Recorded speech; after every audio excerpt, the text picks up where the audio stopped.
Hey yo, what's up sa inyo mga kapenyo? At today meron na naman tayong quick update. Breaking news po ito dito sa inilabas ni Janrel Casimero na gumagawa nga raw ng fake news. Etong GMA na kung saan ay binalita nga ng GMA na 1 taon nga raw suspendido etong si Janrel Casimero. Kaya kung bakit kalat na kalat ngayon dito sa social media o sa YouTube na mga vlogger na nilalabas nga nila na 1 taon na nga raw na ban etong si Janrel na kung saan pinabulaanan po ito ni Cuadro Alas. At sinabi ni Cuadro Alas dito na hindi man lang ako kinongratulate ng GMA at naglabas na ng 1 taon kaagad na suspendido ako, na kahit hindi naman. At tara mga kapenyo, basahin nga natin dito sa post ng GMA News kung saan nag-comment itong si Cuadro Alas. At sinabi nga ng GMA dito, hindi makakalaban ng 1 taon sa Japan ang dating 3 Division Champion Janrel Casimero matapos siyang suspindihin ng Japan Boxing Commission JBC. At sinabi pa dito ng GMA, ipinataw ang naturang parusa dahil sa kabiguan ni Casimero na makamit ang timbang na nakaraan nilang laban ni Saul Sanchez na 122 pounds limit para sa super bantamweight. So dito mga kapenyo, nagpanting ang tenga nito ni Janrel Casimero na talagang hindi napigilan na mag-comment nga dito. At ito yung mismong account po ni Janrel Casimero sa Facebook. At sinabi ni Janrel, ang bilis nyong maka-update pero sa laban ko nananalo ako, kahit isang post nyo wala man lang kayong congratulate sa akin. Puro sa fake news na yan. Ang bilis nyo naka-post, wala kayong kwenta. Mabuhay kayo. So yan mga kapenyo, talagang inis na inis nga dito si Cuadro Alas dahil nga hindi niya na-expect na mismong GMA News pa ang magpo-post nito, or kahit man lang sana i-congratulate nga naman siya mga kapenyo, hindi ginawa ng GMA News, which is parang bias ang GMA. Akala ko mga vlogger lang ang gumagawa nitong fake news, yung pala pati na rin mga news, putang ina.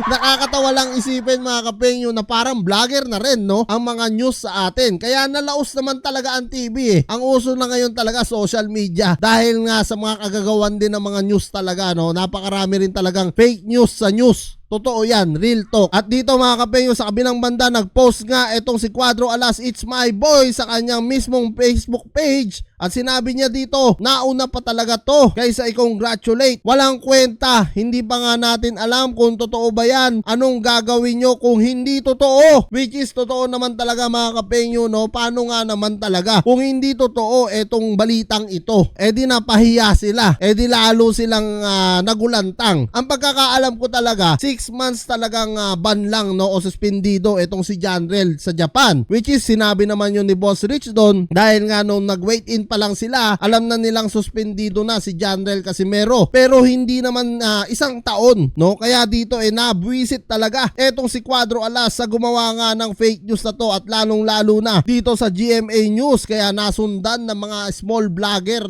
etong ang kagaguhan ng GMA. At dito nagbigay pa ng isang mensahe rin si Cuadro Alas at sinabi niya nga dito, kung totoo man to, sad to say, wala kayong kwenta, imbis na proud kayo, ibinababa pa nyo ako. Which is totoo naman talaga, napakadami po talaga kasing nanda-down ngayon kay Janrel Casimero. Talagang nakakalungkot lang isipin, kapwa pa nating mga Pilipino yun ang bababa dito kay Cuadro Alas. Sobra pong nakakalungkot talaga. Even though na may mga hinayupak dun sa Japan na nangungupal dito kay Janrel na ibinababa siya, ang masakit pong isipin, kapwa mo pa Pilipino, ginaganon ka din. Hindi na lang tayo maging proud sa pagkapanalo nung tao. Manong maging proud na lang tayo sa ating mga sarili na kapwa natin Pilipino, nagdala na naman ng karangalan sa ibang bansa. Kaysa naman laging talo. Yung ibang laging talo, nagiging proud pa kayo.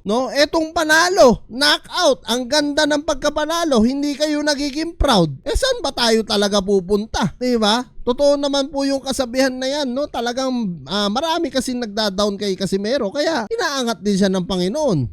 Isipin nyo hindi natin kalahi, dinadown na nga siya, pati kalahi, dadown pa rin. Napakahirap po nitong sitwasyon na to para kay Janrel Casimero mga kapenyo. Kaya nga sinasabi ko, talagang ipagdasal na lang natin yung mga taong naninira, yung mga taong nagbababa dito sa ating kampyon. At sana magkaroon pa siya ng mga susunod na laban kaagad, kahit hindi na sa sa Japan mga kapenyo, okay lang yan. Kahit pa sa Korea na lang sana or sa Pilipinas, basta importante ituloy ng kanyang promoter ang kanyang nasimulan ngayon. Kasi napakaganda po ng paninimula talaga ni Janrel, no? Sensational knockout. Baka nga 2024 pa yan, knockout of the year. So yan mga kapenyo, kung kayo nga ang tatanungin ko, ano nga masasabi nyo dito sa mensahe ni Janrel Casimero sa GMA News na gumawa nga raw ng fake news ito at wala pa naman palang opisyal na 1 taon talagang siyang suspendido. Comment nyo na lang down below lahat ng mga opinion nyo mga kapenyo at lahat po yan mababasa ko. Maraming salamat mga kapenyo at kita-kits na lang tayo sa susunod kong reaction videos.